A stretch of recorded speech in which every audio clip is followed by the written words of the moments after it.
Excusez-moi, mais on comprend pas l'engouement pour le festival d'Avignon. Franchement, plus les... C'est un peu une dinguerie de faire cette vidéo. Genre en clair, il y a des gens qui apparemment habitent à côté d'Avignon et qui vont à Avignon et qui disent regardez, il y a des gens qui dansent et qui savent pas danser, il y a des gens déguisés en Mickey, il y a des gens qui font des trucs.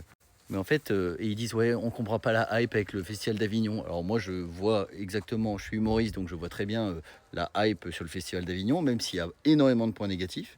En fait, là, ce que tu montres, c'est juste des mecs qui font des pubs, ou des mecs ou des meufs qui font des pubs pour qu'on aille voir le spectacle.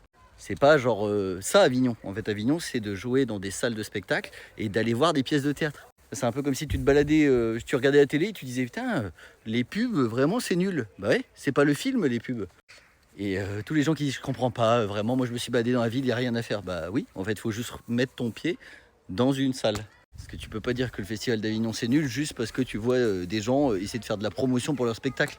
Et c'est juste un jour de rentrer dans une salle de spectacle, d'aller voir des spectacles et de voir à quel point il y a des trucs extraordinaires à voir.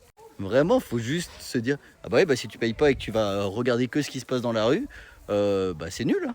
C'est le principe en fait d'un festival de théâtre et de spectacle. Et je vous jure, il y a des trucs extraordinaires.